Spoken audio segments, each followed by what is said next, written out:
أنفسنا ومن سيئات أعمالنا من يهده الله فلا مضل له ومن يضلل فلا هادي له ونشهد أن لا إله إلا الله وحده لا شريك له ونشهد أن سيدنا ومولانا محمدا عبده ورسوله الذي أرسل إلى الناس كافة بشيرا ونذيرا وداعيا إلى الله بإذنه وسراجا منيرا وقال الله تبارك وتعالى في كلامه المجيد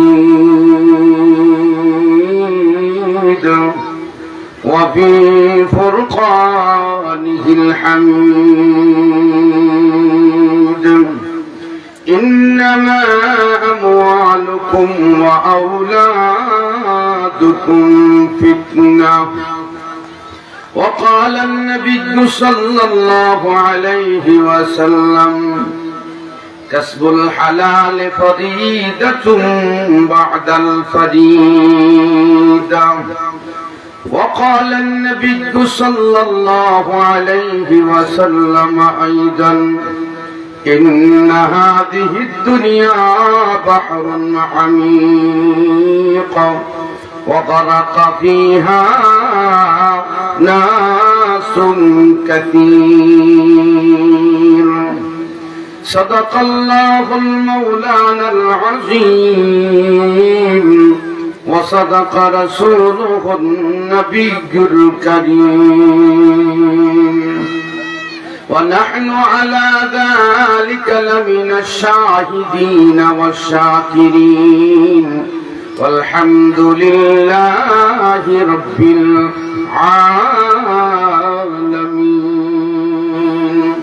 محبت الدروس الشريف اللهم صل على سيدنا ومولانا محمد وعلى آله وأصحابه وسلم कौनैन का मुख्तार खुदा तुमको बनाया कौनैन का मुख्तार खुदा तुमको बनाया उम्मत का निगाहबान खुदा तुमको बनाया बलगल उला बिकमालिही कशफत दुजा बिजमालिही हसनत जमीउ खिसालिही सल्लु अलैहि व आलिहि।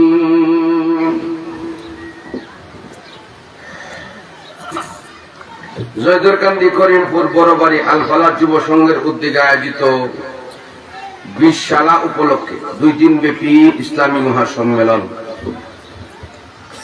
আজকে শেষ দিনের বর্তমান অধিবেশনে উপস্থিত সর্বজন শ্রদ্ধেয় সম্মানিত সভাপতি দামাত বারাকাতুহু, আমন্ত্রিত জাতির কর্ণধার উলামায়ে কেরাম, দিন দরদি আল্লাহওয়ালা ধর্মপ্রাণ মুসলমান ভাইয়েরা, পর্দার অন্তরার আলে অবস্থানরত শ্রদ্ধেয় মা ও বোনেরা, মহান আল্লাহর দরবারে অসংখ্য গণিত শুকরিয়া যিনি আমাদেরকে দ্বীনের আলোচনা শোনার জন্য কাজ কাম বাদ দিয়ে ফেরেশানি দুনিয়ার অনেক আছে সব বাদ দিয়ে আসার বসার সুযোগ করে দিয়েছেন। তাই কালিমাতুর শুকর আদায় করি আলহামদুলিল্লাহ। আসলে দুনিয়ার জন্য আমরা সবাই ভালো, ঠিক না? দুনিয়াতে আসি দুনিয়া লাগবো, দুনিয়াতে আসি দুনিয়া লাগবে, কিন্তু দুনিয়াটা কিরকম ভাবে লাগবো আর কতটুকু লাগবো এটা আমরা বুঝতে হবে। দুনিয়া লাগবো বিদায় একবারে দুনিয়ার ভিতরে ঢুকাইয়া দিব আর দিন বাহির হয়ে যাবো এরকম হলে চলবে না। দিন থাকবে দিনের জায়গায়, দুনিয়া থাকবে দুনিয়ার জায়গায়, দিন থাকবে দিনের পরিমাণে, দুনিয়া থাকবে দুনিয়ার পরিমাণে। দুনিয়া আমাদের কতটুকু লাগবে? চলতে ফিরতে খাইতে ইবাদত করতে চিকিৎসা করতে যা লাগে, এর বেশি না। এর বেশি কি না। এর বেশি যদি কেউ জমা করার চিন্তা করে পেরেশানি বাড়বো, ঠিক নেই? বাড়তে বাড়তে যত পেরেশানি, যত জহনা, যত টেনশন দিলের ভিতরে থাকবো দুনিয়া নিয়ে, লোভ বেশি হওয়ার কারণে টেনশন কিন্তু বাড়তেছে, কথা বুঝছেন? এখন তার ভিতরে দিনের কোনো ফিকির আর থাকে না, শুধু দুনিয়া নিয়ে টেনশন, শুধু দুনিয়া নিয়ে কি টেনশন। যেমন একটা উদাহরণ দেয়, বুঝবেন সহজে। রমজান মাস মাটি কাটার জোগালের সাথে গেছে, মাটি কাটতে তো না, যে মাটি কাটলে টাকা পাওয়া যাবে, এটা দুনিয়া। মাটি না কাটলে টাকা পাওয়া যাইত না, দুনিয়া পাওয়া যেত না, ছেলে মেয়ের খরচ, নিজের ঘরের সংসারের খরচ থাকতো না, এই তো কথা। এই জন্য মাটিও কাটতে হবে। আবার রোজাটা আল্লাহর বিধান, এটা হলো দিন, এটাও রাখতে হবে। দুইটা কেমনে? ও মাটি কাটলে গলা শুকায় যাবে, কথা ঠিক নেই? আমরা রোজাতে কেউ সরিষার বার বইছি, কথা বুঝছেন? বুঝি না, দেখছি না? এ দুইটা লোক তো সবসময় দেখছে, গেলে নহল করছে রাস্তার মধ্যে। সরিষার বার বইছি, গম আনছি, ক্ষেতের দ্বারও তুলছি, বসে গিয়ে কাজও করছি। যেরকম ঠিক কিনা? কি করছি আমরা? কাজ করছি না? কাজ করে রোজা রাখা যায়। কাজ করে কি? রোজাটা হলো দিন, কাজটা হইল দুনিয়া। কাজটা আপনি আধা দিন করেন, অর্ধ দিন। কতটুকু? অর্ধ দিন। আর বাকিটা দিন রোজার জন্য কাজ ছেড়ে দেন, একটু কষ্ট হবে, কিন্তু রোজাটা আপনি রাখছেন। আপনার ভিতরে দিনও রইল, দুনিয়াও রইল। এখন রাত্রে যখন তারাবি পড়তে গেছেন, এখন কি আর দুনিয়া আছে? আপনি দিনের প্রতি দিন বাড়ছে না কমছে? দুনিয়ার তুলনায় আপনার মধ্যে দিন বাড়ছে না কমছে? আচ্ছা, আপনি সেহরির সময় উঠছেন, উচ্চা উজু কইরা 2 রাকাত নামাজ, 2 রাকাত নামাজ, 4 রাকাত কইরা লাইলেন, দিন বাড়ছে না কমছে? দুনিয়া বাড়ছে না কমছে? কমছে। ভাত খাইলেন, সেহরি খাওয়াটা করে শেষ টাইমে, আর 10-15 মিনিট আছে খাওয়ান, ওই সময় খাওয়া সুন্নত। ওই সময় খাওয়া কি বেশি দেরি করে খাওয়ান সুন্নত। আবার সময় গেলে না, সময় থাকতে এরপরে আপনি আজান দিয়া লাইছে, সুন্নত কইরা নামাজটা কইরা ঘুমায় গেলেন। আপনার ভিতরে দিন রইল 2 ভাগ, আর দুনিয়া রইল 1 ভাগ। আপনি এই হিসাবই দেখবেন এই রোজার মাসে আপনি নেককার। কথা কন, কথা বুঝতেছেন না? এখন আপনি মাটি কাটার রোজ 2,500 বানান লাগবো, এই টেনশন 2,000 বানান লাগবো, এই টেনশনে রোজা রাখলেন না, নষ্ট করলেন কি দিন। দিনটা গেল আধা দিনের। সেই বইটা রোজা রাখছে না, মাগরিবের নামাজে দূর দিব, গেল গা দিন। তারাবি করব, গেল গা দিন। তাহাজ্জুদ করব, বড় কবে সারাদিন কষ্ট করে কাম করলাম, যে এই সারাদিনের কামের কারণে দিন আপনার থেকে বিদায়, আবার ভোরের দিন দুনিয়া ঢুকতেছে। আপনি শুধু দুনিয়ার ভিতরে ঢুকে গেলেন। শুধু দুনিয়া নিয়ে চলা যাবে? হ্যাঁ, দুনিয়াও লাগবে, দিনও লাগবে। দিন থাকতে হবে বেশি, দুনিয়া কম। আল্লাহ বলে, তোমাদের মাল, তোমাদের সম্পদ যেগুলো অর্জন করো, এটা তোমাদের জন্য ফিতনা। ফিতনা কিতা কোন কি? ফিতনা। আমার সাথে কথা কইব, তাইলে কথা বুঝা যাইব। খালি শিক্ষালে কথা বুঝাইতো না, আওয়াজ করলে ওয়াজ না। ওয়াজটা আগে বুঝাইতিব, তারপরে আওয়াজ দিতিব। যেরকম ঠিক কিনা? এখন আপনার আমার আল্লাহ বলছে, মাল আমওয়ালুকুম, তোমাদের মাল, আওলাদুকুম, তোমাদের সন্তান কি বলেন? ফিতনা। আল্লাহ কি কইছে? ফিতনা কারে কয়? ফসাদ, দ্বন্দ্ব, দাস, মানে অশান্তির যত কারণ, এটার নাম হচ্ছে ফিতনা। আল্লাহ বলে মাল বলে অশান্তির কারণ, ফিতনা। আল্লাহ বলে আমাদের সন্তান বলে ফিতনা। এই কথা আল্লাহ কি কইল? ছেলে না হইলে বউ ছেড়ে দে, বাচ্চা না হইলে বউ ছেড়ে দে, এটা বলে ফিতনা। হ্যাঁ, সন্তান না হইলে মানুষ হাট করে গালি দেয়, দেখে দে না, এটা বলে ফেতনা। মাল বলে ফেতনা, মাল দিয়ে তো হজেও যায়, মাল দিয়ে তো যাকাত দেয়, মাল থেকে মানুষের দান করে তো করি। ফেতনা কোনটা? কোন সন্তান ফেতনা আর কোন মাল ফেতনা, এটা আমাদেরকে আগে বুঝতে হবে। জোরে কোন ঠিক কিনা? আরো জোরে কোন ঠিক কিনা? আপনারাও তো কোন রোজ আছেন দিকে মাছ কেন বইছেন না আমি বুঝছি, কিন্তু আমার আরেকজনে কইছে উনি বুঝছে না। আমরা তো এই পরিবেশে থাকি, মাছ কেন রোজের তাপটা বেশি করছে লিগা বুঝছি, ওখান কিন্তু কমছে না। যে মাছের জায়গাটা খালি রাখলে সইটাই নেয় না, বয়া বয়া এ পন্ডিতি করবো। জোরে এখন ঠিক কিনা? পন্ডিতিটা কিটা আপনাদের বইয়া রয়েছেন এখানে মেধাটা নিব অন্যদিকে, আমারও সম বেশি না। আমি বিষয় পাইলে আমি সাইডে দোল লাগবো, দুজন আয় করতেছে কথা উচিনি। এই জন্য কিছু কথা যেন বলতে পারি, পরিবেশ করে দিবেন, কিছু না করবেন। মোল্লা সহিউল্লাহ সামনে আই করো, ফিসে কি লিগি মুলুবির ফুট মুলুবি সামনে।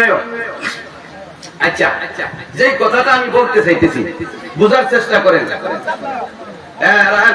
কোন মাল ফেতনা, কোন সন্তান ফেতনা, এটা আগে বুঝতে নাই। যে মালটা সুদে অর্জন হয়েছে, যে মালটা ঘুষে অর্জন হয়েছে, যে মালটা চাচার সম্পত্তি দখল হয়েছে, কথা কয় না, যে মালটা মানুষের ঠগায়া জায়গা দলিল করা হয়েছে, যে মালটা আপনি বইনের অংশ থেকে মাইরা রেখে দিচ্ছেন, কথা বুঝছেন, যে সম্পদটা ছোট বাইরে দিতে গিয়ে আপনি জবরদখল করছেন, যে সম্পদটা মা বাপের না খাওয়াইয়া মা বাপের চিকিৎসা সেবা না দিয়া আপনি ব্যাংকে জমা করছেন, কথা বুঝতেছেন নি?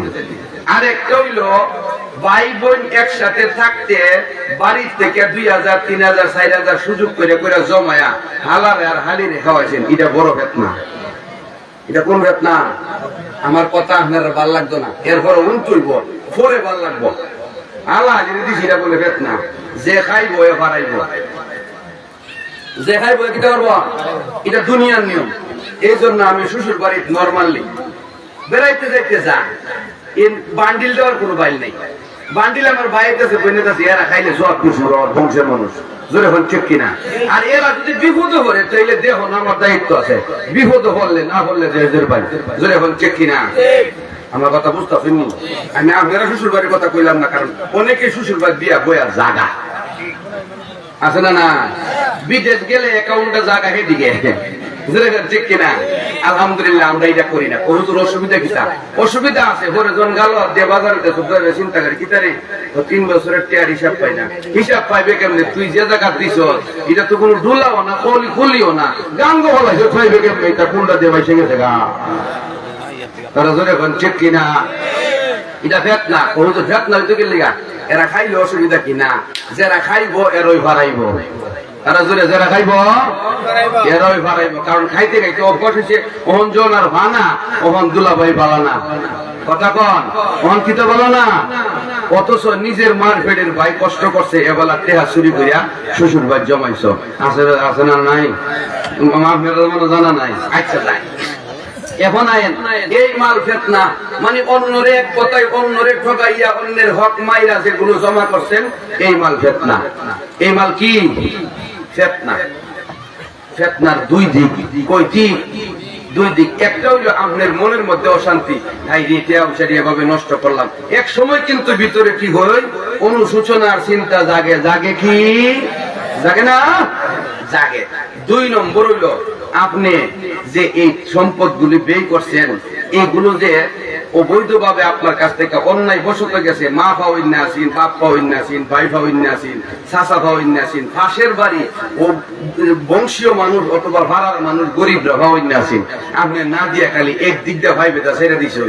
এই কারণে হাসরের ময়দানে হক সম্পর্কে জিজ্ঞাসা করা হবে। তাহলে দুনিয়াতেও ফেতনা, আখিরাতেও ফেতনা। সন্তান বলে ফেতনা, সন্তান ফেতনা কেন? এই কথা আমি বুঝি না, আল্লাহ কইছে, কথা কয় না। সন্তান ফেতনা কেরে? হুতে জোয়া খেলে এটা ফেতনা। কথা আমি কি আর কইছি? আপনি কইছেন না, রাস্তা করে দিছেন। কেমনে? ছোটবেলা ভূতেরা তো 10 থেকে 20 টাকা দিবেন, আপনি 100 টাকার নোট দিচ্ছেন কেন? 2 আপনি সন্তানরে গড়তে গিয়া কি কোনোদিন বাধা দিছেন? তাস খেলা খেলস করে, নমাজও যাস না করে, তুই তোর ফাঁসের বাড়ির মানুষের সাথে বিয়াদবি করলে কেরে, অমুক বাড়ির ছেলেটারে বাড়ি দিয়ে আইলে কেরে, শাসন করছেন না। বিনা শাসনে বড় হইছে, লতার মতো লম্বা হইছে, এই কারণে তারা এখন আপনি আর সামলাইতে পারেন না। এটা ফিতনা।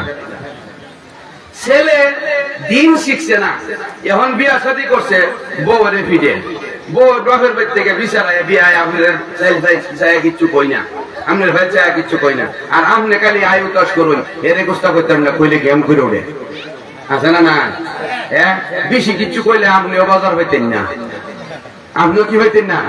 এই ফিতনাটা কি আপনি লাগাইছেন না? আপনি হেরে দিন শিখাইলেন না কেন? আপনি তারে দিন শিখাইলেন না কেন? দিন না শিখানোর কারণে এ বুঝে না বাবাবের হক কি, এ বুঝে না বউয়ের হক কি, এ বুঝে না সমাজের হক কি।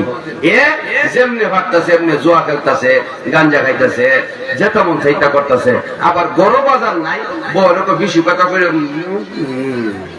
কয়া পিকনিকও জায়গা নকলে হলো 3000 টাকা জনে চান্দা দিয়ে, আছে না নাই? আর জনে কোন আছে না নাই? এর ভূতে দিনও কান্দে একটা চিপসের লাগিয়া, আর এ ফুলা মান্তির দিয়া ফাটি দিয়া বয়া খাসি কিনা ছাগল কিনা খা, আছে না নাই? বৈধ পন্থায় পাইলে খা, না পাইলে অন্য পন্থায় বুঝে, আছে না নাই? আল্লাহ এই সন্তান ফিতনা। শুধু দুনিয়া তুই ফিতনা না, বিচার আচার আয়ুতার ছাড়া কোনো উপায় নাই। মরার পরে আপনি কবরে গিয়া যখন কষ্টে থাকবেন, তখন আপনার আফসোস থাকবে, আইরি উলার বন্ধের হুজুর একবার কি আমার হুতে ফিরা চাও না? এ কি বড় কান্দার দিকে একবার চাও না? আপনি আফসোস করবেন, মানে আমার লাগে একটু দোয়া হে পাঠা না, রাব্বির হাম হুমা, এ কয় না, কেরে কয় না, আপনি হেরে গইরা গেছেন না, এখন আপনি আফসোস করেন। আর পাশের বাড়ির মানুষ, এই গ্রামের মানুষ কবরে আইছে, রুহানি কিন্তু রুহানির খবর নেয়, এরা আরামে থাকতেছে, আপনি অশান্তি আর কবরেও জানা। এই জন্য আল্লাহ কইরা দুনিয়া তো ফিতনা, আখিরাতেও ফিতনা। আরেকটা আছে ফিতনা, আরেকটা ফিতনা আছে। কি ফিতনা? আরেকটা ফিতনা হইলো ছেলে মেয়ে যদি আকাম কুকাম এর বিরুদ্ধে খালি সবসময় দরবার করে, মানুষে বাজারও বয়াকো কেমন ভাবে জানে জন্ম বুঝুন নিয়মা রেকর্ডে আছে, লিখে কথা একটু সাবধানে করলে কেমনে জানি হই দাদা বাকিটা আপনার বুঝ জ্বালাই তাইলে আপনি গেলেন কবরে, আপনার কোনো দোষ নাই, অন্যায় করতেছে হুতে জিয়ে, এখন আপনার মানুষে বদগালি দেয়, আপনি কবরে থেকে অশান্তি পান না, এই কারণে ফিতনা। إنما أموالكم وأولادكم فتنة। আল্লাহ বলে নিশ্চয় তোমাদের মাল, নিশ্চয় তোমাদের সন্তান, এগুলো ফিতনা। কত হুজুর ফিতনা যে দিছে তো আল্লাহ, ওই ফিতনাতে বাঁচার পথ আছে নি? পথ আছে, পথটাও কইয়া দিব ইনশাআল্লাহ। উনতে রাজি নি? আরেক আয়াতে আল্লাহ বলেন, আশ্চর্য লাগে কোরআনের এই আয়াতগুলি তেলাওয়াত করলে। আল্লাহ বলেন, ইন্নামা আমওয়ালুকুম ওয়া আওলাদুকুম আদুউল লাকুম। আল্লাহ ডাইরেক্ট বলে তোমাদের মাল, তোমাদের সন্তান তোমাদের দুশমন। নাউজুবিল্লাহ বলেন না? এই আয়াতগুলো পড়লে মনের মধ্যে কি জাগে, কিসের জন্য কি করতেছি? তোমাদের মাল, তোমাদের আওলাদ তোমাদের দুশমন। এটা কেমনে? আমার ভূত আমার জি বলে দুশমন, আমার মাল বলে আমার দুশমন। হ্যাঁ, যেই মাল অবৈধ পন্থায় অর্জন করছো এটা দুশমন, এটা আখিরাতেও শান্তি দেয় না, দুনিয়াতেও শান্তি দেয় না। অবৈধ পন্থায় রুজি করে ছেলে মেয়েরে খাওয়াইলে খাইব বলইব, একটা কথাও শুনতো না, আপনার কোনো শান্তি। একটু নজর করে সমাজে দেখেন আমার কথাগুলি ঠিক কিনা। আমি তো আর বানায় করতেছি না, তফসিরে আছে। হারাম সম্পদ, হারাম রিজিক যারা বক্ষণ করে, তাদের ভিতরে আল্লাহর রহম থাকে না। দুজখে যাইব, বেহেশতে যাইতো না, হারাম দিয়া যদি অর্জন হয়। আপনার সন্তান যদি হারাম খায়া বড় হয়, এই হারামের কারণে সে বেহেশতে যাইতে পারবে না, হাসরের ময়দানে আটকা পড়বে। আল্লাহ বলবে থামো, এবাদত ও কিছু তো করছিলাম, এগুলো আমলনামাতে নাই। এ আল্লাহর সাথে ঝগড়া লাগবো, কিটা লাগবো? ফাইদা হুয়া খাসিমুম মুবিন। প্রকাশ্যে আল্লাহর সাথে তর্ক লিপ্ত হইব। চিন্তা করছেন নি? কার সাথে তর্কটা করব? আল্লাহর সাথে তর্ক করব। কইব আল্লাহ আমার ইবাদত কবুল হইল না কেন, বিভিন্ন বিষয়ে। তখন আল্লাহ বলবে তোমার ইবাদত কবুল হইছে না, এটার কারণ হইল তোমার বডিটার মধ্যে হালাল বস্তু ছিল না। কি ছিল না? হালাল ছিল না। রাসূল আরেক হাদিসে বলছেন মাকালুহু হারাম, মালবাসুহু হারাম, মাশরাবুহু হারাম, মাতআমুহু হারাম। পরিধানের পোশাক, পানীয় বস্তু, খাদ্য এগুলো ছিল হারাম। এগুলোর ইবাদত কবুল হবে না। এই ইবাদত কবুল না হওয়ার কারণে আল্লাহ বলবে তোমার বডির মধ্যে ছিল হারাম। এ কইব বডির মধ্যে হারাম কি আমি ঢুকাইছি? আমার বাপে রুজি কইরা খাওয়াইছে, কথা বুঝছেন? আমার মা বাইতের মাইরাই না খাওয়াইছে, কথা বুঝুন। তাইলে আমার কি দোষ? আমার ইবাদত কবুল হবে না কেন? আল্লাহ বলবেন হারাম ভিতরে এই জন্য কবুল হইছে না, কিন্তু তোমার ইবাদত কবুল না হওয়ার পিছনে, দুজখে যাওয়ার পিছনে কাজ হইল তোমার বাপের আর তোমার মার। এটা গিয়া তুমি খোঁজ লইয়া দেখো। এখন উনি হাসরের ময়দানে দৌড়াইব আর বাপের মারে বাইর করবো, বিষয়টা বাইর করে দেবো তোদের কারণে আজ আমি দুজখে যাই, কিন্তু আমি একলা যাইতাম না। কথা বুঝছেন? আমি কি করতাম না? একলা যাইতাম না, তোমরাও নিয়া যাবো আল্লাহর দরবারে। সে মা বাবার বিরুদ্ধে ফরিয়াদি হবে। এই কারণে আল্লাহ বলে ইন্নামা আমওয়ালুকুম ওয়া আওলাদুকুম আদুউল লাকুম। এরা তোমাদের দুশমন, আখিরাতেও দুশমন, দুনিয়াতেও দুশমন। কথা বুঝেন আমার? এজন্য হারাম ছাড়তে হবে। ব্যবসায়ীরা ব্যবসা করে, জিগাইলে ব্যবসা তো হালাল। ব্যাংকের টাকা আইনে ব্যবসা করতেছে, সুদের টাকা গন্তাছে না। আশা ব্যাংকের আনতেছে, ব্রাক ব্যাংকের আনতেছে, গ্রামীণ ব্যাংক থেকে আনতেছে না। এই সুদের টাকা দিয়ে পুঁজি করে ব্যবসা করতেছে, এই ব্যবসা হালাল? হুজুর ব্যবসা তো হালাল, এই ব্যবসা কি হালাল নেই? সুদের টাকা ব্যবসা হালাল? হুজুর পুঁজি তো কম দিয়ে ওই ব্যবসা করেন, আল্লাহ রিজিক দিব। কেটা কইছে অত বড় করে ব্যবসা করার লাগি? বড় করে তাল বিছাইলে হইতো না, রিজিকে যা আছে তা আইব, এর বেশি আইতো না। মাঝখান থেকে ফেরেছেন এটা দিয়া যাইব। জোরে কোন ঠিক কিনা? আরো জোরে কোন। চাইলে আল্লাহ যে বলছে তোমাদের সন্তান, তোমাদের মাল, তোমাদের দুশমন। এখন বুঝছেননি দুশমন কেমনে? আখিরাতের দুশমন, দুনিয়াতেও দুশমন। এরা হারাম বক্ষণ করার কারণে এদের মধ্যে এমন চরিত্র আসবে যে চরিত্র মুখ দিয়া বর্ণনা করা যায় না। কেউ কল্পনাও করতে পারে না সে এমন কাজটা করবে, কিন্তু তার দ্বারা এই কাজটা হয়ে যায়। কেন হয়? হারামের কারণে। কিসের কারণে? হারামের কারণে। তখন মানুষে বদগালি দেয়, বদনামও হয়, গুনাহও অর্জন হয়। এখন মাল দুশমন, ছেলে মেয়েও দুশমন। কোন ভাবে এটা বুঝলাম? এখন দুশমন হইতো না কেমনে? দুশমনি থেকে বাঁচন কেমনে? এই মালই আপনার বেহেশতের কারণ, এই মাল, এই সন্তানই আপনার বেহেশতের কারণ। কখন? মালটা আপনি হালাল পথে কামাই কইরা অল্প অল্প আইলো কষ্ট করে চলতে থাকেন, কষ্ট করে একটু দুর্বল প্রকৃতির থাকবেন, দুর্বল। ছেলে মেয়েও দেখবেন আস্তে আস্তে মানুষ হয়ে যাইতেছে। আপনি হালাল পন্থায় কামাই করে ছেলে মেয়ের খাওয়াইলেন, প্রতিটা টাকার বদলতে, প্রতিটা খাদ্যের বদলতে, প্রতিটা লুকমা এর বদলতে আপনার আমল নামায় সরকার সওয়াব দেওয়া হবে। আপনি বাজার করছেন ঘরের লাগি, আপনার আমল নামায় গিয়া জমতাছে সওয়াব। জোরে কন্যা সুবহানাল্লাহ। ওই হাসরের ময়দানে কইব আল্লাহ এত সওয়াব আমার আমল নামায়, আমি তো এত ইবাদত করছি না। আল্লাহ বলবে তোমার ছেলে মেয়ের কাপড় চোপড়, খাবার দাবার, বাজার সদাই যা ছিল সব হালাল, হালাল পন্থায় কামাই করে তাদেরকে খাওয়াইছো, এই জন্য এইগুলার সব তোমার আমল নামায় দেওয়া হলো। সন্তান আদি আল্লাহর পক্ষ থেকে আমানত। এই আমানত গুলোরে খাওয়ান দেওয়ান আল্লাহর মখলুকের সেবা। আর আমি আর আপনি হইলাম আমানতের হেফাজত করার উসিলা। জোরে কোন ঠিক কিনা? এই জন্য বাচ্চা মরে গেলে কান্দন নাই, নাচানাচি ভাল্লা ভাল্লি করলে সব দিয়ে নিজের অসুবিধা নাই। কেরে এই বাচ্চা দিছে কেডা? আল্লাহ। তোমার মতো কত বাপ দুনিয়াতে আরো বাচ্চা হারাইছে, তুমিও সবুর করো। দিছিল আল্লাহ, দিছে কেডা? আল্লাহ। সবুর করলে আল্লাহ ভালো সন্তান দিব। আর আয়ুতাস করবা, পরে এমন একটা দিব তোমারে বাদ তো দিতেই না, অশান্তির শেষ থাকতো না, জোরে কোন ঠিক কিনা? এই জন্যে খুব সতর্ক হয়ে চলতে হইব। দিন হালাল পন্থা কামাই করলে এই মাল কিতা বেহেশতের কারণ। শুধু এটা না, হালাল টাকা থেকে আপনি একটা টাকা দান করেন, একটা টাকা, এই টাকাটার বদলতে আপনি হাসরের মাঠে দেখবেন সওয়াবের অভাব নাই, জোরে কোন ঠিক কিনা? অনেক চিন্তা করবেন, অনেক চিন্তা করবেন, হালাল খাওয়ার চেষ্টা করবেন, লোভে পড়বেন না। লোভে পড়ে টাকা জমায় কি লাভ হবে? এই টাকা আপনাকে জাহান্নামের দিকে নিয়ে যাবে, জোরে কোন ঠিক কিনা? ও ভাই, সবচেয়ে গুরুত্বপূর্ণ বস্তু হইল হালাল খাওয়া।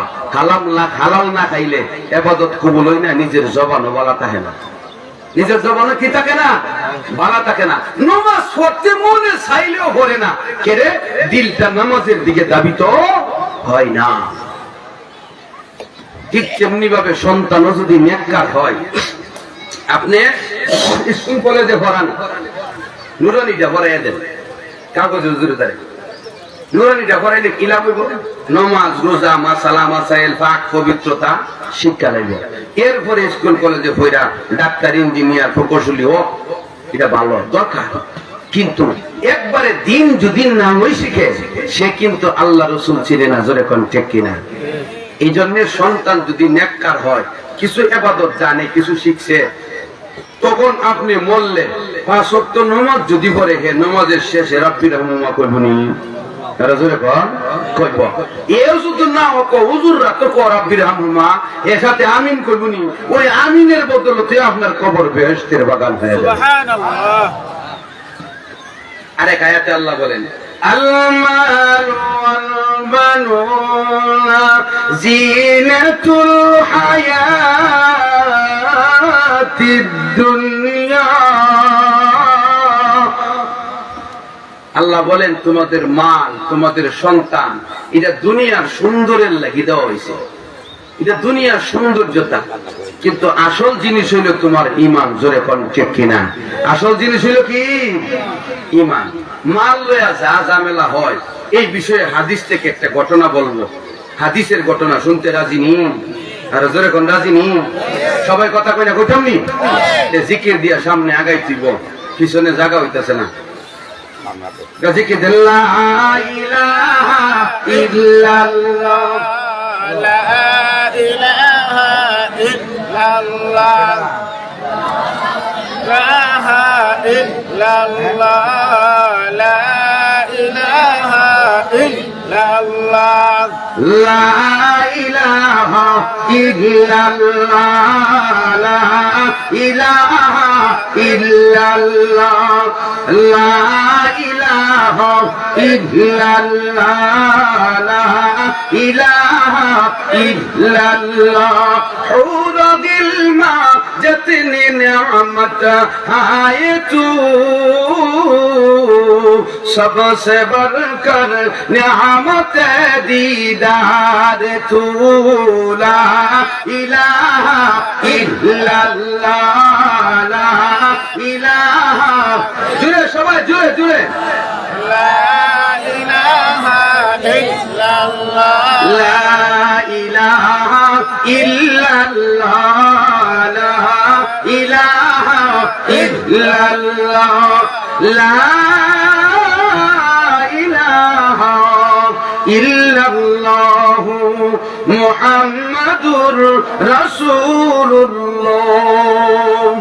এই জন্য কেউ রে কাম করে খাও, কথা বুঝছো? প্রত্যেকের বাদ মুরুখ ফলেন, বাজারে গিয়ে উল্টি লিয়া বেয়ে করে গাড়িতেন কিলি গান, দেশি মুরুখ প্রত্যেকের করে 4টা-5টা ফলেন, ডিমটা খাইলে শরীরটা ভালো হইব।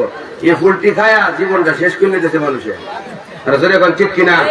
পোল্ট্রি খাওয়ান থেকে ঈদের বর্তাদা ভাত খায়েন, হাত তুল্লা ভাত খায়েন, ভালো হইব।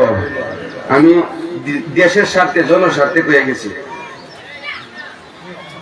বলে হুজুর কুস্তা নাই ফানিটা কেসলে দেখা এলেন তো পোল্ট্রি খাই না। ব্যবসায়ীরা করবো, আমরা কিটা করবো, তোমরা কিটা করবো আমরা জানি না, বাসন তো লাগবো, আর তোর এখন বাসন লাগতো না। এর থেকে ও খাদ্য আর দুনিয়াত নাই, এই তেলাপিয়া আর পোল্ট্রি। মাল লয়া, দুনিয়া লয়া আমরা খুব ঠেলা ঠেলি, ঠিক না? এইটা নিত, এইটা নিত, এর থেকে বাঘ নিত, আমার দিয়া লাইস কুদুরা, এ ঠান্ডা, এ উচিত কথাটা আর কনা এর ইশারা দেখো ভাইবে ভাইবে কয়ে এর থামা কয়া এমনি এমনি মিল করে করে কি করে না। আর সাধারণ নিরীহ দুর্বল মানুষগুলোর উপর জুলুম করে করে কি করে না। কে লাগি করে? মালের লাগি করে। একটা কথা বুঝছেন, মালের কারণে বংশের সাথে সম্পর্ক নষ্ট হয়, মালের কারণে ভাই বোনদের সাথে সম্পর্ক নষ্ট হয়, মালের কারণে মা বাপের সাথে সম্পর্ক নষ্ট হয়। কেমনে? মা বাপের বেশি পাইছে না, যদ্দুর মনের আশা আছেন আছে না নাই, অথচ মালের জায়গায় থাকে, মানুষগুলো বিদায় হয়ে যায়, মাঝখান থেকে প্রত্যেকের কষ্ট আর দুঃখ দিলে তাইকা যায়। জোরে কোন ঠিক কিনা? গুনার বাগী হয়, গুনার বাগী হয়। দেখেন হযরত ঈসা আলাইহিস সালাতু ওয়াস সালাম সফরে গেছেন, সফরে ভ্রমণ। এই ভ্রমণের সময় ঈসা আলাইহিস সালাম রে এক বেড়া লাগাল ভাইয়া কো, হুজুর আমি আপনার সাথে থাকতাম, আল্লাহর পয়গম্বর আপনি, আপনার সাথে থাকলে আমার কি হইব? উপকার হইব, আমি আপনার থেকে সুহবত নিতে পারবো। মূলত হে সুহবত নেওয়ার উদ্দেশ্য না, এ হইল একটা দুনিয়াদার, এ একটা বাটপার লুবি। শব্দ কটা কইছি? তিনটা, দুনিয়াদার, লুবি, বাটপার। শব্দগুলি মন রাখবেন। কিছু কথা বুঝাইতে গেলে বয়ানগুলি দিয়া যাওয়ান লাগে, আনলে পরে বুঝলা যাবে। ঈসা আলাইহিস সালাম রে হুজুর আপনার সাথে থাকতাম। ঈসা আলাইহিস সালাম ভাবছেতে একটা লোক আমার সাথে থাকিয়া যদি দিনদার হতে তো ভালো, দিন শিখলো, ধর্ম শিখলো, পয়গম্বরের সুহবত নিলে তো পরিবর্তন হইব, হইতো না? আচ্ছা, ঈসা আলাইহিস সালাম কতে নো ব্যাগ ডালো, কি ডালো? ব্যাগ ডালো, ব্যাগ ডালো কয়া ব্যাগটা দিছে। আর খুললা দেয় যে ব্যাগটার মধ্যে হলো তিনটা কি আছে? আডার রুটি আছে। কি আছে? রুটি। রুটি এ রুটি লইয়া ব্যাগ লইয়া চলতেছে। চলতে চলতে বিকাল হইছে। ঈসা আলাইহিস সালাম রোজা, হেও রোজা। এই ইফতারের সময় হইছে, বলে ঈসা নবী রুটি আছে তো বাইর করছে। বাইর করার পরে ঈসা নবী একটা রুটি তারে দিছে, তুমি খাও, নেও। নিয়ম হইল খাদেম রে ছাত্ররে আগে কিছু দেওয়া, খাদেম রে ছাত্ররে আগে কিছু দেওয়া। আমি যদি ভাড়া সর্দার হই, আশেপাশের মানুষের আগে বাইটা বাইটা দিব, আমার কুদুর কম হইলো আমি নিমু। এই সর্দারের সর্দারি চিরদিন টিকবো, সবাই তারে ভালোবাসবো। আর আমারটা বড় করে রাখিয়া কেনা পাইলো না পাইলে চিন্তা নাই, 2.5 দিন পরে হু দিয়া উড়াইয়া দিব। আর ধরে কন আমি তো সর্দার ভাড়া প্রতিবেশী ভাই বেড়াদর দিয়া, ভাই বেড়াদর গোষ্ঠী আমারে ভত্তা দে না, গ্রামের মানুষ ভত্তা দে না। আর আমি কালি কই বড় সর্দার, এটা গুড়ার ডিম। কথা ভালো লাগে না? এই জন্য নিজে প্রজ্ঞা থাকলে সম্মান পাইবেন, আর নিজে যেটা যাইবেন অসম্মানের পূজাটা লইয়া গুরুন লাগবো। জোরে কোন ঠিক কিনা? এটা দুনিয়ার ওই নীতি, ইসলামের ওই নীতি আছে। আল্লাহ রাসূল বলে আল কাসিমু মাহরুম, যে সবার জিনিস বন্টন করে দে, দিতে দিতে দিতে দিতে পরে হে আর বানা। এটা হাদিসে আছে। এর পরে কি? বন্টনকারী যদি ইনসাফের হয়, আর বন্টনকারী যদি মাশাআল্লাহ বিগত সময়ে যারা বন্টন করছে এর আর মতন যদিও তাহলে জনগণ হয় না। জোরে কোন ঠিক কিনা? আর ঘর জোরে কোন না, মুখ ঠেলারাই তো কষ্ট হয়ে যায়। কথা ঠিক নেই? এই জন্য শুধু ভাইয়ায় আশপাশ খারাপ প্রতিবেশী হেরারে নিজের থেকে বেশি দাম দিবেন, এরা আমাদের মাথাত লেন আসবে। এটাই নিয়ম। মুতাইম হোসেন সহকারী শিক্ষককে ইজ্জত দিবেন, প্রধান শিক্ষক হয়েছেন সহকারী শিক্ষক শিক্ষিকাকে ইজ্জত দিবেন, আপনারা এরা সম্মান দিব। কথা বুঝেন? হ্যাঁ, সব ক্ষেত্রে এমন হয়েছে কি ঈসা আলাইহিস সালাম কয়েকটা রুটি তুমি খাও, আর একটা রুটি ঈসা আলাইহিস সালাম খাইছে। রুটি আসিন কটা? আসলে কোন তেলে খাইছে কটা? দুজনে রয়েছে কটা? ঈসা আলাইহিস সালাম রওনা করছে। রওনা কইরা আবার অনেক দূর সফর করার পরে পেটে খিদা লাগবে। ঈসা আলাইহিস সালাম কইতেছে রুটি আসরি দেও নাও। ব্যাগ খুলছে, খুললে সেরকম রুটি কই? এক হুজুর রুটির খবর আমি জানি না। আচ্ছা ব্যাগ এর কান্দ, রুটির খবর কাটা করবো? আর ধরে কন না, এমন অনেক বউ আছে জামাই বিদেশ থেকে টিয়া ভাড়াইছে, বেটার কাছে ব্যবসা টার হিসাব পত্র সব আছে, বর দাঁড়াইছে পরে হিসাব পত্র আদা মাদা দিয়া এরপর আর বাহি টাইম যাই না, তোর সংসার তুই চালাই না কেন? অর্থাৎ সুন্নি চুরি করে বাপের পাঠাইছে, বাইরে দিছে, বঞ্জা বাইরে দিছে, এটা তো হিসাবও আনলে ধরা আছে না? না সবাই না, আবার অনেক মহিলা আছে স্বামীর সংসারটা বাড়াইবার লাগি রান্না দিয়ালা, এরা ওই মহিলা, জোরে কোন ঠিক কিনা? আর যদি চুরি করে হরা, এটি শেষ হলে কষ্টের আর শেষ থাকে না, জোরে কোন ঠিক কিনা? আমার কথা ঠিক না?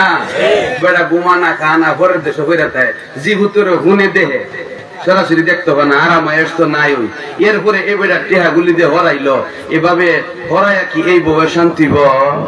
একটা মাসালা স্পষ্ট বইলা দিয়া যায়, স্বামীর সংসার থেকে ভিক্ষা দেওয়ার অনুমতি তোমার আছে? স্বামীর আছে ভিক্ষা দিতে পারবো, ভিক্ষা দেওয়ার অনুমতি আছে। স্বামীর সংসার থেকে যদি কোনো মাদ্রাসা মসজিদেও দান করো, তবু স্বামীরে জানাইয়া করতে হইব, আর নাইলে হাসরের মাঠে আল্লাহর কাছে জবাব দিতে হবে। কি ভাবছেন? হ্যাঁ, অসুখ হয়েছে চিকিৎসার জন্য, এটা জামাইরা জানান জরুরি না, কেরে পরে জানান যে অত চিকিৎসা গেছে, কারণ এখন রোগ হয়েছে, এখন কিন্তু জামাইরা জানাইব না, ডাক্তার দেখাইব।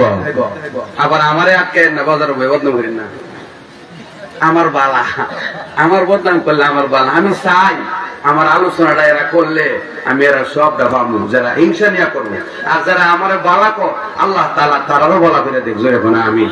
যারা মন্দ কো আল্লাহ এরা ডাবল বলা করে দিন, জোরে কোনা আমিন। আরো জোরে বললে আমিন।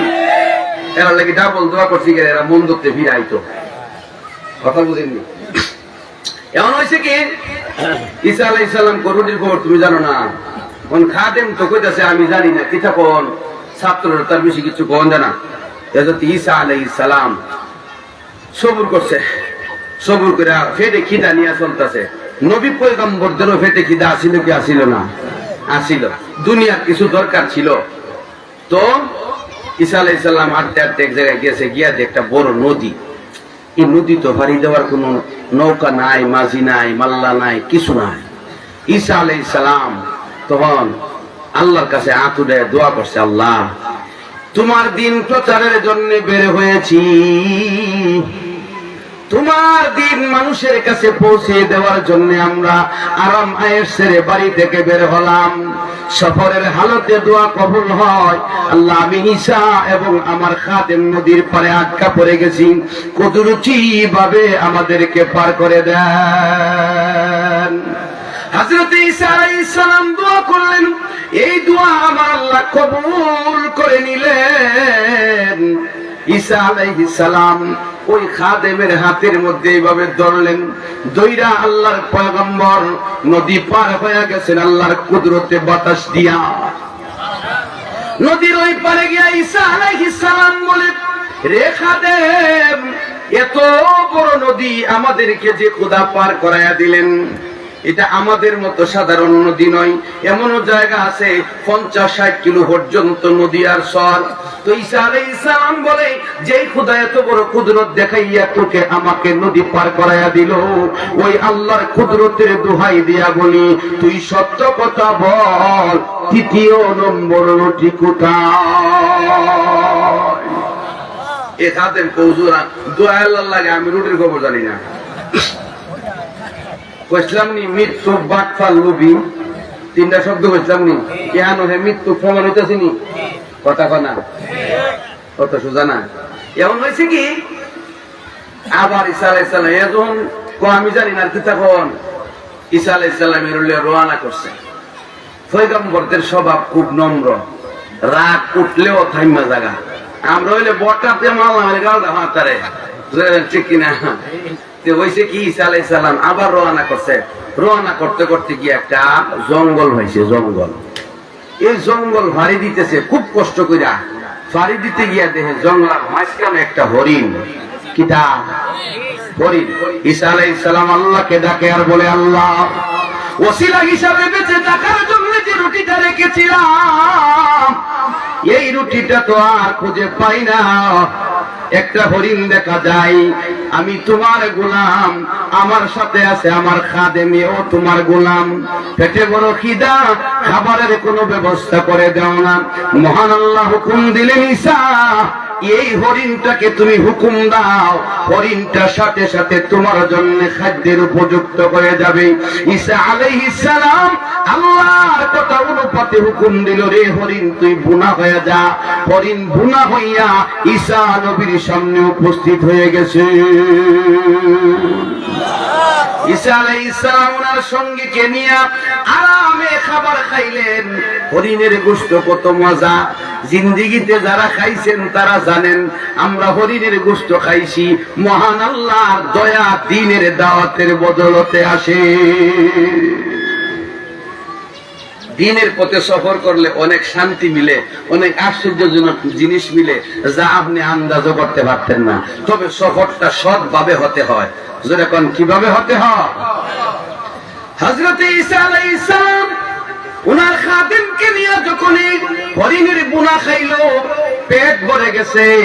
ঈসা আলাইহিস সালাতু ওয়াস সালামকে আল্লাহ বলে, ও ঈসা, আপনি এই হরিণটাকে চামড়া সহকারে হাড্ডিগুলো জমা কইরা বলেন, কুম বিইজনিল্লাহ, আল্লাহর হুকুমে জীবিত হয়ে চলে যাও। ঈসা আলাইহিস সালাম সবগুলো হাড় জমা করিয়া মাথা সহকারে শুধু হাড়গুলো চামড়াগুলো জমা করলো, গোশত তো খায়া শেষ।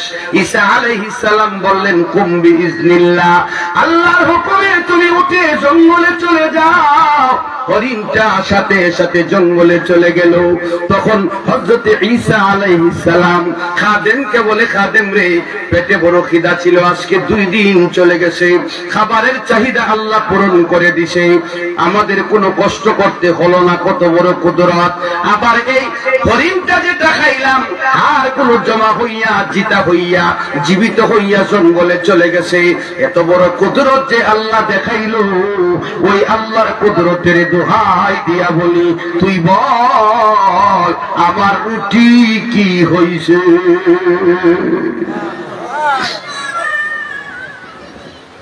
এক রুটির খবর আমি জানি না, এটা আমারে জিগায়েন না। ঈসা আলাইহিস সালামের রাগ উঠবনি, হে মৃত্যুকনি, জোরে কন্যায় মৃত্যুকনি। ঈসা আলাইহিস সালাম তারে নিয়ে আবার রওনা করছেন সামনের দিকে। একটা পাহাড় পাইলেন, পাহাড়টা এত উঁচা, পাহাড় পাড়ি দেওয়ার কোনো ব্যবস্থা নাই, হাঁফায়া ওঠা যাবে না। পাহাড়ে কিন্তু সোজা খাড়া জায়গাতে ওঠার কোনো ব্যবস্থা নাই। হযরত ঈসা আলাইহিস সালাম মহান আল্লাহকে বললেন, আল্লাহ গো, দ্বীন প্রচারের জন্য বের হয়েছি, তোমার দ্বীন মানুষের কাছে দিতে চাই, একত্ববাদের দাওয়াত পৌঁছে দিতে চাই। ওগো আল্লাহ, আমাদেরকে পাহাড় পাড়ি দেওয়ার ব্যবস্থা করে দিন আপনার কুদরতের দ্বারা। হযরত ঈসা আলাইহিস সালাম দোয়া করার সাথে সাথে দোয়া কবুল হয়ে গেছে। ঈসা আলাইহিস সালামকে আল্লাহ বলে, আপনার খাদেমের হাতে ধরেন। খাদেমের হাতে ধরছে, ধরার পরে খাদেমকে নিয়ে ঈসা নবী মহান আল্লাহর কুদরতে ওই পাহাড় পাড়ি দিয়া ওই পারে চলে গেছে। আল্লাহর কুদরত বুঝা বড় দা। আই আলম বাহারে তমাশা গাহে তু, আই আলম বাহারে তমাশা গাহে তু, তু কুজা বাহারে তমাশা মিরবি, তু কুজা বাহারে তমাশা মিরবি। ও আল্লাহ, দুনিয়ার কত কিছু দেখি, এগুলোর মধ্যে তোমাকে খুঁজি। আল্লাহ, তুমি কোন তামাশায় কিভাবে লুকায়া রইছো, আমরা তোমাকে খুঁজে পাই না, এটা আমাদের ব্যর্থতা। আল্লাহ বলে, ফি আনফুসিকুম আফালা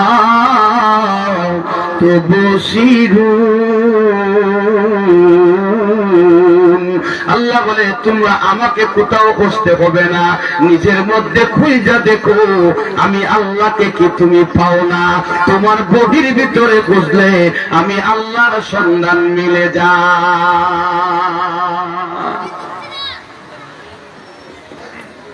যে ঈসা আলাইহিস সালাম পাহাড়টা পার হয়েছে, 2য় নম্বর বারে পার হয়ে সেটা গিয়া করি, দেখছো নি এত বড় পাহাড়, আকাশ চুম্বি, এটার উপর দিয়ে আল্লাহ কুদরতি ভাবে আমরা পার করে দিছে। এত বড় কুদরত যে আল্লাহ দেখাইছে, এই আল্লাহর কুদরতের দোহাই দিয়া কই, তুই বল রুটি কিতা করছ? আচ্ছা, একটা রুটি ঈসা নবীর না হইলে কি চইব? কিন্তু যারা আল্লাহ হরিণ গুনা করে খাওয়ায় যে কুদরতি ভাবে মুহূর্তে, উনি কি রুটির মুহতাজ? বারবার জিজ্ঞা করে, বাটফার ধরতো, কিতা ধরতো? সুর ধরতো, গাদ্দার ধরতো। সমাজ এমন বাটফার আছে না, এমন সুর আছে না, এমন গাদ্দার আছে না, এটিরে দইরা চিহ্নিত করে দেওয়া। আমি জানি এ রুটি গিতেছে, এ রুটির চিন্তা আমার আর করেন না। এ যখন একবারে বেয়াদবি শুরু করছে, ঈসা আলাইহিস সালাম চিন্তা করলেন এই মৃত্যু বেয়াদব, এরে আমার সাথে রাখলে আমি পয়গম্বরের ইজ্জত যাইব। কি যাইব? কারণ আমি এগুলো করি না, এগুলো পছন্দ, এগুলো অমানবিক কাজ, ইমানের বাহিরের কাজ। এই জন্য ঈসা আলাইহিস সালাম তারে একটা পরামর্শ দিছে। কি পরামর্শ? কেউ সফর তো 3-4 দিন হয়ে গেল আমার সাথে, তুমি এবার তোমার পথে যাও, যাওবা। এই জন্য সমাজে কিছু কিছু মানুষের সাথে ভালো মানুষের চলা থাকে না, কিছু কিছু মানুষের দেখলে ভালো মানুষেরা চলে না, একসাথে হাঁটে না, এক জায়গায় বসে না। কেন বসে না জানেন? এর সাথে বসলে, এর সাথে চললে, এর সাথে খাইলে, এর সাথে বন্ধুত্ব থাকলে আমার ইমান আমলের ক্ষতি হবে। এই বাটপার, চোর, মৃত্যুক, দুটাবাজ, দান্দাবাজদের সাথে ইমানদার আল্লাহওয়ালাদের কোনো সম্পর্ক হতে পারে না। এরা কইছে ঠিক, আর এরা কিচ্ছু করে না। বোঝা গেল এরা এরারে পছন্দ করে। আছে সুরের দলের একটা লোক আছে, বাটফারের দলের সাথে কিছু আছে, মিলে ভিতরে ভিতরে আলাপ করে। আবার তোরা যাই না, এরা কি তাকে হুমদা, এরার থেকে এর কাছে আদান প্রদান করতে থাকে। দুই মুখ্য সাপ যেমন সাপ না, দুই মুখ্য সাপ যেমন সাপ না, দুই মুখ্য মানুষ আসলে মানুষ না। দুই মুখ্য সাপের কোন দিক দিয়ে নিরাপদ না, ফানুয়া ফেললে দিক দিয়ে নিরাপদ, এখন ঠিক কিনা? দুই মুখ্য মানুষের কোন দিক দিয়ে নিরাপদ না। আপনার কাছে যে আমার কথা কইতেছে, আপনিও নিরাপদ না, আবার আপনার কাছ থেকে না আমার কাছে আপনার কথা কয়ে দিব, এখন ঠিক কিনা? দুই মুখ্য সাপের কোন দিক থেকে কেউ নিরাপদ না। দুই মুখ্য মানুষ সমাজের সকল কোর, এই সমস্ত মানুষ কাদের কারো জন্য নিরাপদ না। আজকেও একবার বদনাম করা শুরু করছে একদল। আমি চুপ করো, তোমরা এই বদনাম কইরা আমারও গুনাহগার বানায় লাভ নাই। এবার আমারও বকছে না, আমিও বকছি না, এই আলোচনাটাই বন্ধ করো। দেখি এর চেহারা যেমন মহিলা হয়ে গেছে গা, ইটা শুনলে কি কাম হইব? কার বদনাম কেডা? এর ভিতরে সুবহানাল্লাহ কইলে কাম হইব, জোরে কোন ঠিক কিনা? আজ হাসাদ আব্বাল তো দিলরা পাকেদার, আজ হাসাদ আব্বাল তো দিলরা পাকেদার, খেশ তোমরা বাদা জামু মিন শুমার, খেশ তোমরা বাদা জামু মিন শুমার। আগে নিজের দিলটারে, নিজের বডিটারে হিংসা, হাসাদ, বিদ্বেষ থেকে কি করেন? ফাঁক করেন। এরপরে নিজের পরিপূর্ণ ইমানদার মনে করেন। হিংসা করে ভক্তিত ইমানদার হইতে পারতে না। তো ঈসা আলাইহিস সালাম এরকম করি, তুই আমার থেকে জায়গা আর থাকবার কাম নাই। এক হুজুর জামু গাছে আমনের সাথে তো 3-4 দিন খাড়াই লাইছি, 4 দিন গেছে কত তো লম্বা টাইম গেছে, আমার কিছু দিতেন না। ওই লুকিয়ে করছিলাম, পয়গম্বরের হয়ে থাকছে কিছু নিবার লাগিয়া। পয়গম্বর চিন্তা করলেন এর কিতা দিতাম, তুই কি চাস? আপনার কাছ থেকে গেলে আমি সমাজের মানুষে তো কইব যে নবীর সাথে থাকতেছে, এই আমার কিছু স্বর্ণ টর্ণ দিন না, দিলে আমার কাজ দেবো। ঈসা নবীকে আমি কি স্বর্ণ দিই নাকি তা মানুষের? এক আপনি দোয়া করলে ওরিন যদি বুনাও, দোয়া করলে মাটির চাক্কা স্বর্ণ হইতো না। আমি দোয়া করে দিন মাটির চাক্কা আনি, নবী যে করছিলাম নবী। এরপরে গিয়ে মাটির চাক্কা আনছে, মাটির চাক্কা আনলে এর লাগে একটা আনলে তো চলে, একটা আনলে চলে না, এ আনছে 3টা। আরে হাদিসের ভাবে লেখা কটা আনছে? 3টা। ঈসা নবী 3টা চাক্কা দীক্ষা কর, মারাত্মক তো। যে মাটির চাক্কা আনছে বড় বড়, তা একটাও লুকতে সারাদিন দিয়ে গায়ে শেষ করতে নেই, 3টা আনছে কে রে? বাপরে বাপ, মানুষ তো মারাত্মক। ঈসা আলাইহিস সালাম আল্লাহর কাছে দোয়া করছে, আল্লাহ এই মাটির চাকাগুলিকে তুমি স্বর্ণ বানায়া দাও। ঈসা নবী দোয়া করার পরে এই মাটির চাকা স্বর্ণে পরিণত হয়ে গেছে। দোয়া করে স্বর্ণ বানাইছে কেনা? ঈসা নবী। ঈসা আলাইহিস সালাম হইল এগুলোর মালিক। ঈসা আলাইহিস সালামের কয় একটা মাটির চাকা তুমি স্বর্ণের চাকা হইছে নিয়ে যাও, আর একটা আমার তাক, আরেকটা চাকা তুমি মাটির নিচে দাফন করে দাও। পৃথিবীতে কোনো মানুষ যদি কোনো সময় এখানে আসে, আল্লাহর বান্দাদের কোনো সময় কাজে লাগতে পারে, জমা রেখে গেলাম। এ করছে কি তা একটা চাকা নিয়ে ও কোনার মধ্যে পাহাড়ের গাইরা চলে আইছে, আয়া একটা হেডটা লইছে, লইয়া ঈসা আলাইহিস সালাম কে হুজুর একটা কথা কইতা, আমি তো যাবো গা। কতেলে যাও গা। কতেলে কি কথা কও? ও কথাটা হইলো আপনি তো দোয়া করলে মাটির চাকা স্বর্ণ হয়ে যাগা, আপনি দোয়া করে যে ইচ্ছা করলে পাহাড়টা বানাইতে পারবেন, আপনি চাকাটা আমার দিয়া লাইন না। ঈসা আলাইহিস সালাম কতে নিয়ে যা দিলাম, লে দেখে দা পয়গম্বরের ভিতরে দুনিয়ার কি থাকে না, লু থাকে না।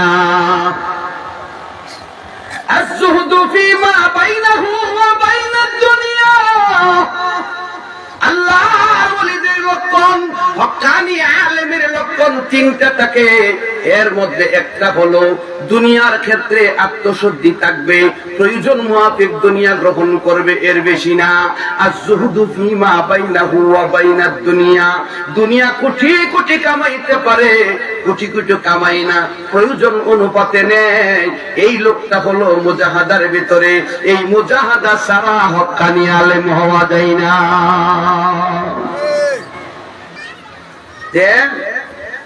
ঈসা আলাইহিস সালাম কে কামনে সাক্কাটা দিয়া লাই, মনে আছে নি? এই সাক্কা দিয়া দিছে ঈসা আলাইহিস সালাম, জানলে দেখে এই সাক্কা লয়ে ঈসা আলাইহিস সালাম লাভ নাই এর গলাইছে। এই দুই সাক্কা লয়ে আস্তে আস্তে মাঠটা পার হয়। ঈসা নবী কই? ঈসা আলাইহিস সালাম তো চাইতেছে এর থেকে আলগা হইতো কোন রকম, কারণ এই বাচ্চার হাতে থাকলে অবস্থা খারাপ হয়ে যাবো গা। এ ঈসা আলাইহিস সালাম দল পার হইয়া আড়ালে গেছে গা, এ গিয়াও যে সাক্কাটা মাটির নিচে তুই স্বর্ণের এটা গুছাইয়া বাইর করছে। হ্যাঁ, ওই যে কইছিলাম লোভী, মৃত্যু, বাটপার, এর ঈসা আলাইহিস সালামের ওসিয়ত অনুপাতে রাখছে উম্মতের অন্য কোন সময় মানুষ এখানে আইলে বুক করবো এটা ভাইয়া গুপ্তধন হিসেবে, এইটা গুছাইয়া বাইর করছে। বাইর করে স্বর্ণের চাকা কটা হইছে, এ মাটি আনছেন কটা, এর উদ্দেশ্যে আছেন এটা কথা বলছেন নি। 3 চাকা লইয়া এ গাট্টি বাইন্দা রওনা করছে দেশ যাইব গা। আল্লাহ না খাওয়াইলে খাওয়ান জানা, জানেননি? আল্লাহ ভোগ না করাইলে ভোগ করন যায় না। এ 3 চাকা লইয়া রওনা করছে, পথের মধ্যে ডাহাত দলের ভাইছে, হয় কয়েক তোর বস্তা কিতা কুস্তা না কোনা মা ডাহাত হইল 3টা, কটা 3 ডাহাইতে লাগাল ভাই। আরে ক বস্তার ভিত্তি কিতা খুললা দে, ইয়া আল্লাহ যে বড় বড় স্বর্ণের টাকা কিনে করতে আনছ, তো ঈসা নবীকে আনছি।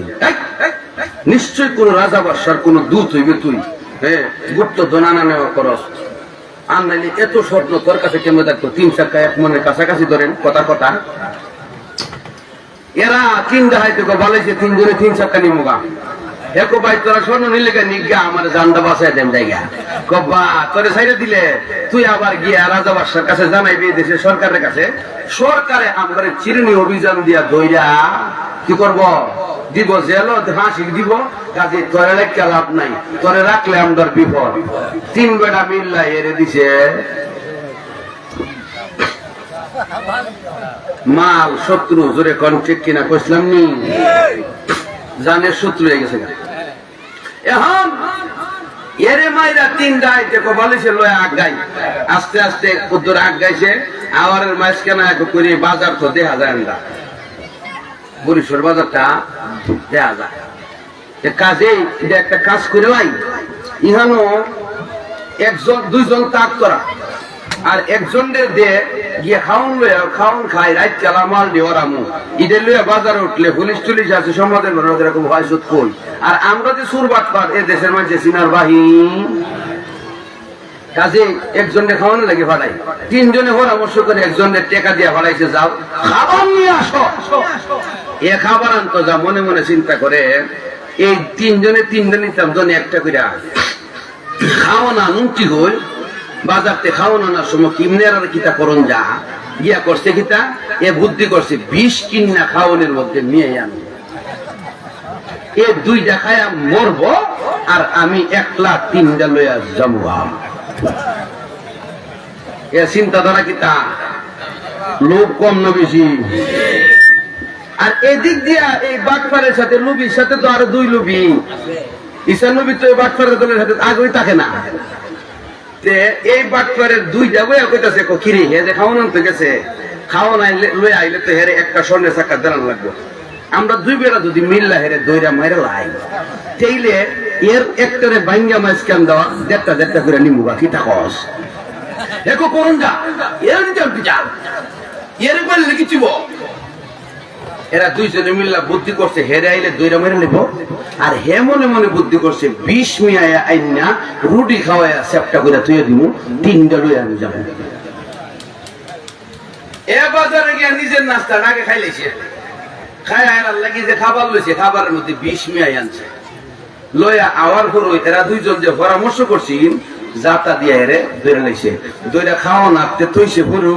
আর এও তো ইচ্ছা করে ছাড়ি দিয়েছে, কারণ নেও অসুবিধা নাই, আমি তো বাস্তব দেহ হয়ে যা। দুইজনে মিল্লা এর কাম সেরে লাইছে, কাম শেষ। এরপরে যা খাওন তো আমরা টিহারে খুললা দুইটা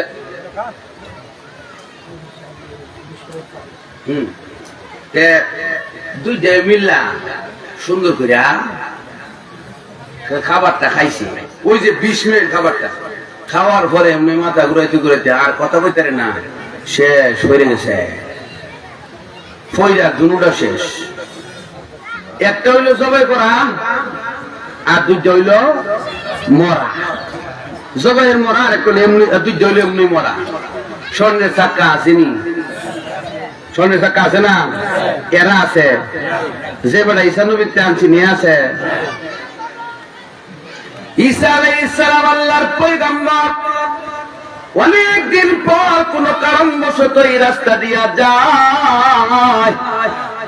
ঈসা পয়গম্বর 3টা স্বর্ণের চাকা দেখলেন। স্বর্ণ তো কোনোদিন কালো হয় না, চকচক করতেছে। ঈসা নবী আল্লাহকে বলে, আল্লাহ তুমি বড়, তোমার কুদরত বড়। স্বর্ণের চাকা তো 3টা দেখা যায়, আমি দোয়া করলাম তুমি বানায়া দিলা এই 3টা চাকা, কিন্তু যেই ব্যক্তি নিয়ে আসছিল হে তো এখানে নাই। আর একজনে নিয়ে আসছিল, 3টা লোক এখানে কেমনে আসলো? এই লোকগুলি মরে কঙ্কাল হয়ে পড়ে আছে, শুধু হাড়গুলো। ঘটনা বুঝতে পারলাম না। আল্লাহ রাব্বুল আলামিন ডাক দিয়া বলে, ওগো ঈসা আলাইহিস সালাম, একটু কথাটা মনোযোগ দিয়া শুনেন। আপনার কাছ থেকে ওই ধোঁকাবাজ মৃত্যুক লোভী বাটপার সম্পদগুলো নিয়ে আসার সময় ডাকাত দল তাকে হানা দেয়। এই 3 ডাকাতে মিলে তাকে হত্যা করে ফেলে। আর 3 ডাকাত একে অপরকে এইভাবে হত্যা করেছে। আবু পয়গম্বর, দুনিয়াটা এমন জিনিস, দুনিয়ার জায়গাতে থেকে যায়, দুনিয়া নিয়ে কামরা কামড়ি করে, ঝগড়া করে, ফসাদ করে। পৃথিবীর মানুষগুলো একজন আরেকজনের শত্রু হয়ে যায়, মানুষগুলোর সম্পর্ক নষ্ট হয়ে যায়, দুনিয়ার পিছনে পড়ে আল্লাহকে ভুলে যায়, দুনিয়া কাউকে আপন করে নেই না। এই জন্য আল্লাহ রাব্বুল আলামিন বলেছে, আল মালু ওয়াল বানুনা জিনাতুল হায়াতিদ দুনিয়া। মাল এবং সন্তানাদি দুনিয়ার জিন্দেগির সুন্দর, এগুলো চিরদিন থাকে না, অন্যদের কাছে চলে যায়। তবে দুনিয়ার সুন্দর দুনিয়াতেই থেকে যায়। যারা এই সুন্দরের পিছনে লাফায় তাদের অস্তিত্ব খুঁজে পাওয়া যায় না। ঠিক না বেটি? এই জন্য দুনিয়া নিয়া ভাইয়ের সাথে সম্পর্ক নষ্ট করেন না, বোনের সাথে সম্পর্ক, কথা কয় না, নষ্ট করেন না। বংশধর মানুষের সাথে সম্পর্ক নষ্ট করেন না, কারণ দুনিয়া চিরদিন থাকবে না। দুনিয়ার জায়গায় থেকে যাবে। আপনি বিদায় হয়ে যাবেন এই মাটির নিচে, বংশধর চলে যাবে মাটির নিচে। বংশধরের বদদুয়া পাইলে হাসরের ময়দানে আটকা পড়ে দুজখে যেতে হবে। কাজেই দুনিয়া আপনার আপন না, আপনার আপন হইল আপনার বংশের লোকরা, আপন জনেরা। জোরে কোন ঠিক কিনা? এই জন্য প্রত্যেকটা মানুষের সতর্ক থাকতে হয় যে আমার জিন্দিগিতে সম্পদের লাগিনি আমার কোনো ভাই বেরাদরে কষ্ট দেয়, সম্পদের লাগিনি বংশের মানুষের কষ্ট দেয়, সম্পদের লাগিনি আমি বদদুয়ার ভাগী হইতেছি। সাবধান সাবধান, অনেক ধনী মানুষ ফকির হয়ে যায়, অনেক ফকির ধনী হয়ে যায়। জোরে কোন ঠিক কিনা? এই সম্পদ বেশি দিনের না, দুনিয়ার বেশি ঘুরে এভাবে সময় নষ্ট করার কোনো অর্থ নাই। এই জন্যে এই ঘটনা থেকে সবক হইল দুনিয়া লাগবো, কিন্তু ইবাদত কইরা আল্লাহর কাজ কইরা দুনিয়া যতটুকু লাগে অতটুকু অর্জন করেন। বেশি আশা কইরা লাভ নাই, আপনি বেশি খাইতেন না। ঈসা নবীর থেকে 3 কান ছিল, একটাও খাওয়ার ভাগ্য তার জুটছে না। এরপরে যারা নিচে গোসব করে হারাম ভাবে, এরাও খাইতো পারলো না। কাজে আপনি লুপ করে লাভ নাই, অবৈধ পন্থায় অর্জন করে লাভ নাই। বুক করতে পারতেন না, আইব খালে দিয়া যাইব গাঙ্গে দিয়া।